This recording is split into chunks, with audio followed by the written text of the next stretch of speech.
Hello દોસ્તો, કેમ છો? સ્વાગત છે તમારું મારા યુટ્યુબ ચેનલ પર। આજે હું તવો પુલાવ બનાવવાની છું, તો ચાલો મારા કિચનમાં આપણે વિડીયો શરૂ કરીએ।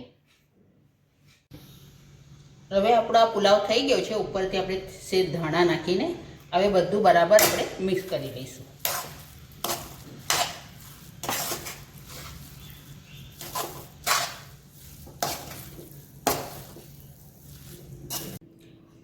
એક મેં નાના કટોરીમાં ગરમ પાણી લીધું છે।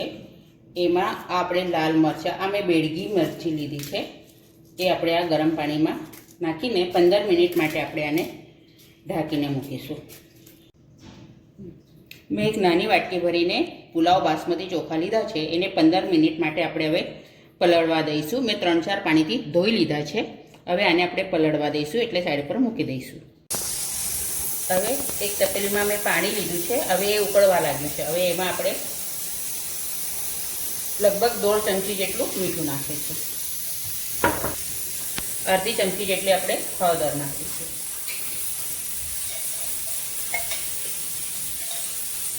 અડધી ચમચી ઘી નાખીશું।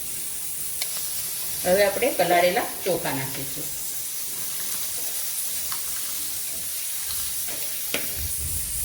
હવે આને આપણે હલાવી લઈશું અને આપણે આને 80% બાફવાના છે।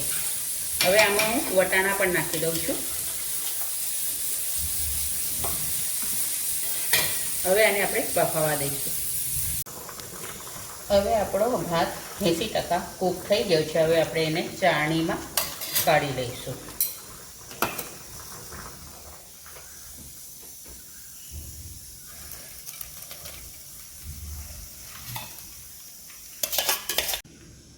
એક કેપ્સિકમ લીધું છે, એક ગાજર, એક ટમાટર, 2 નાની ડુંગળી, એક લીંબુ, 2 લીલા મરચાં, આદું અને લસણ। હવે આપણે આ બધું સમારી લઈએ।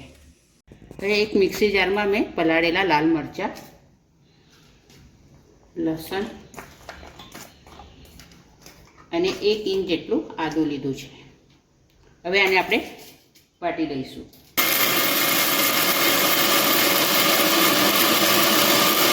હવે મેં ગેસ પર કઢાઈ મૂકી છે, કેમ કે મારી જોડે મોટો તવો નથી એટલે મેં કઢાઈ મૂકી છે। હવે એમાં આપણે લગભગ 2 ચમચા જેટલું બટર નાખીશું અને 3 ચમચા જેટલું આપણે સિંગ તેલ નાખીશું। 1 ચમચી જેટલું આપણે જીરું નાખીશું। અડધો ઇંચ આદું અને 1 લીલું મરચું તે નાખીશું, ઝીણું કટ કરેલું। 2 નાની ડુંગળી ઝીણી કટ કરેલી નાખીશું।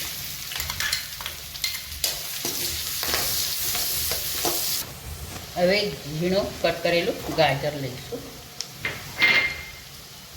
1 કેપ્સિકમ લઈશું ઝીણું કટ કરેલું, અને 1 મોટો ટમેટો ઝીણો કટ કરેલો એ લઈશું।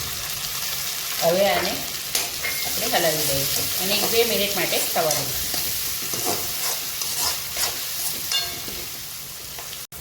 હવે લાલ મરચાં અને લસણની પેસ્ટ નાખીશું, લગભગ આપણે 2 ચમચી જેટલી નાખીશું। 1 ચમચી જેટલું ધાણા જીરું નાખીશું। હવે હલાવી લઈશું આપણે।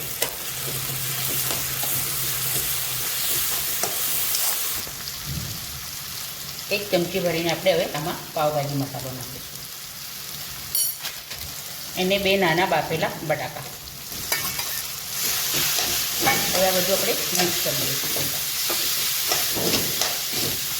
હવે આમાં સ્વાદ પ્રમાણે મીઠું નાખીશું। આપણે ભાતમાં નાખ્યું છે એ પ્રમાણે આમાં મીઠું નાખવાનું છે। હવે આપણો મસાલો બળી ના જાય એટલે થોડુંક પાણી નાખીશું આપણે, લગભગ 2 ચમચી જેટલું। પાવભાજીના ચમચાથી આપણે હવે થોડું મિક્સ કરી દઈશું।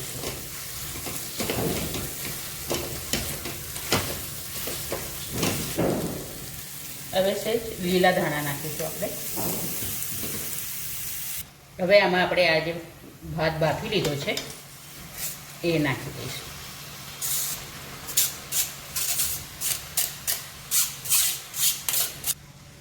હવે આ બધું આપણે મિક્સ કરી દઈશું।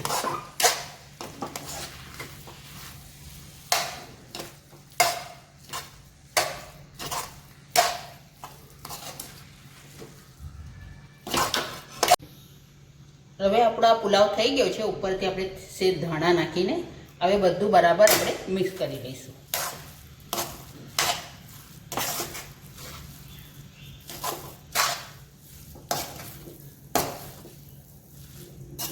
હવે આપણો તવા પુલાવ થઈ ગયો છે. હવે આપણે ગેસ બંધ કરી દઈશું અને ઉપરથી લીંબુ નીચોવી લઈશું. એક અડધું લીંબુ નીચોવાનું છે.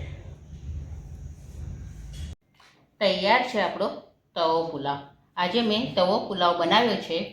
આ વિડીયો જોઈને તમને કેવો લાગ્યો એ જરૂરથી જણાવજો. ચેનલ પર નવા હો તો સબસ્ક્રાઈબ જરૂરથી કરજો.